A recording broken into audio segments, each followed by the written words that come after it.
Praise the lord. Chris બોલ ભાઈએ તથા બહેનો, દિવ્ય ધન સંદેશમાં તમારું સ્વાગત છે. સપ્ટેમ્બર 23મી તારીખ.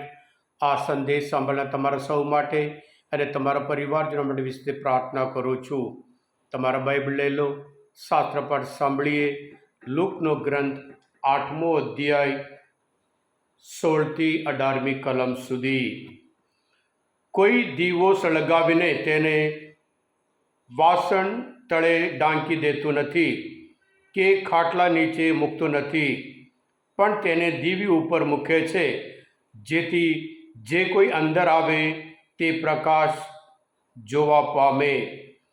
કારણ એવી કોઈ છુપી વસ્તુ નથી જે ખુલ્લી નહીં થાય, તેમ એવી કોઈ ગુપ્ત વસ્તુ નથી જે જાણીતી અને પ્રગટ નહીં થાય.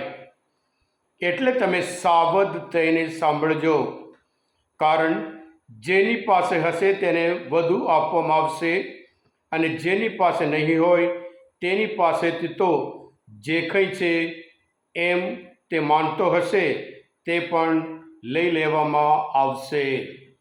આ પ્રભુની વાણી છે, તે આપણો આધાર છે. ખ્રિસ્તમાં ભાઈ હતા બહેનો, પ્રકાશનું કે દીવાનું હેતુ પ્રકાશ ફેલાવવા માટે છે. એટલે પ્રભુ એટલા માટે કહે છે, જે લોકો પ્રભુ પર વિશ્વાસ રાખતા થયા એ પ્રકાશ રૂપ છે. એમનું જીવન સંધાડી નહીં રાખી શકે.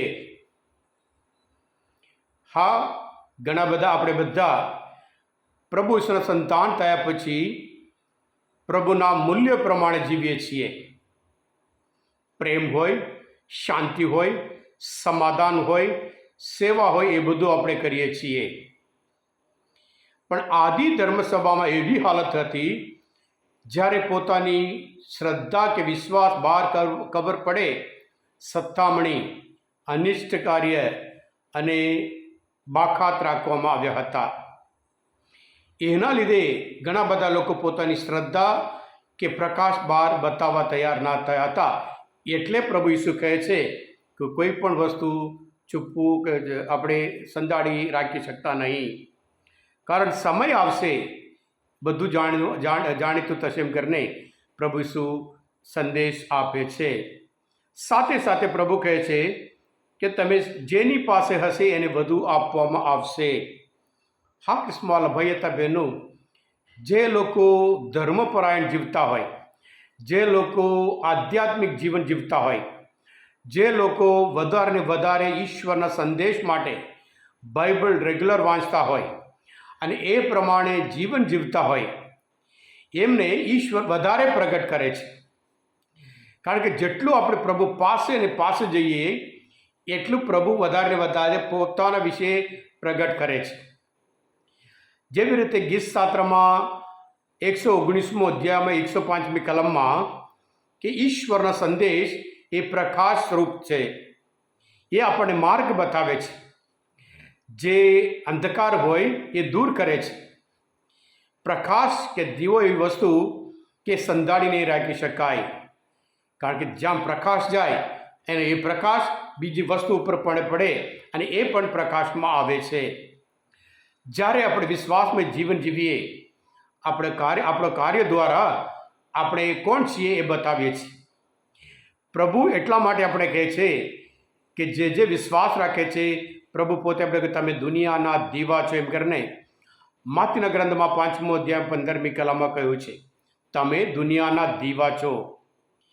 એટલે જ્યારે આપણે દુનિયાના દીવા તરીકે પ્રભુ આપણે ગૌરવ કર્યું હોય અને આપણું જીવન, આપણું કાર્ય એ પ્રમાણે થશે. સાથે સાથે માતીના ગ્રંથમાં 5મો અધ્યાય 16મી કલમમાં પ્રભુ પોતે કહે છે, તમારો પ્રકાશ લોકો આગળ પડવા દો, જેથી કરી તમારા સારા કૃત્ય જોઈને તમારા પરમપિતાનો મહિમા થાય. જ્યાં શ્રદ્ધા હોય, જ્યાં વિશ્વાસ હોય, ત્યાં ઓટોમેટિક સારા કાર્ય હોય છે. એટલે આપણા કાર્ય દ્વારા, આપણા જીવન દ્વારા, આપણા વિશ્વાસ દ્વારા પ્રભુ ઈસુ ખ્રિસ્તનો મહિમા થાય છે. સાથે સાથે પ્રભુ આપણને એટલા માટે જ પસંદ કર્યા છે. યશાયાના ગ્રંથમાં 49મો અધ્યાયમાં 6ઠ્ઠી કલમમાં કહે છે, હું તને દેશ વિદેશની પ્રજાઓ માટે દીવારૂપ બનાવીશ, જેથી મારી મુક્તિ પૃથ્વીના છેડા સુધી પહોંચી શકે. એટલે મુક્તિનો સંદેશ પહોંચાડવા માટે પ્રભુ આપણે પસંદ કર્યા હોય, અને પ્રભુ પોતે આપણે કહે છે, મેં તમને પસંદ કર્યા, તમે પણ પસંદ કર્યા નહીં. એટલે આપણે પણ હંમેશા પસંદ કરેલી પ્રજા તરીકે, પવિત્ર કોમ તરીકે, ઈશ્વરના સંતાનો તરીકે પ્રભુ આપણે, તમે દુનિયાના દીવા છો.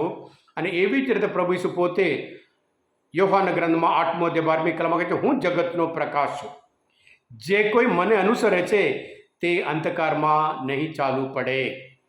જ્યારે આપણે પ્રભુમય જીવન જીવીએ, પ્રકાશમય જીવન જીવીએ, આપણે અંધકારમાં નહીં ચાલવું પડે. હા કૃષ્ણવાલા ભાઈ હતા બહેનો, આપણે દરરોજના જીવનમાં ઈશ્વરના વચન માટે સમય આપીએ. જેટલું આપણે ઈશ્વરના વચન પાસ જઈએ, વાંચીએ, સાંભળીએ, મનન ચિંતન કરીએ અને આપણા હૃદયમાં લાવીએ, અને એનું પરિણામ, વિશ્વાસનું પરિણામ કાર્યમાં દેખાય છે. એટલે દરરોજ આપણે મનન ચિંતન કરવાનું હોય. આજે મેં પ્રભુ માટે કેટલા સમય કાઢ્યો, બાઇબલ કેટલું વાંચ્યું, અને બાઇબલ વાંચ્યા પછી સારા કાર્ય મેં શું કર્યું, એમ કરીને આત્મનિરીક્ષણ કરીએ. દરરોજ રાત્રે આત્મનિરીક્ષણ કરીએ, આજે બીજા માટે મેં શું સારું કામ કર્યું છે. તો પછી આપણે વિશ્વાસમાં આપણે જરૂર ગૌરવ લઈ શકીએ, અને પ્રભુ વધારે ને વધારે એમના વિશે આપણા જીવન દ્વારા પ્રગટ કરશે. હા કૃષ્ણવાલા ભાઈ હતા બહેનો, આ સંદેશ, શુભ સંદેશ સાંભળવા માટે, પ્રભુને સારી રીતે ઓળખવા માટે મદદરૂપ થયા હોય, તમે પોતે દિવ્ય અધ્યાયનો સંદેશ સબસ્ક્રાઈબ કરજો, બીજા માટે પણ ફોરવર્ડ કરજો, કારણ તમે બધા આશીર્વાદિત છો, અભિષિક્ત છો. પ્રભુ ઈસુ, હું તમારા ઉપર વિશ્વાસ રાખું છું. બોલો દિવ્ય દયાનો જય.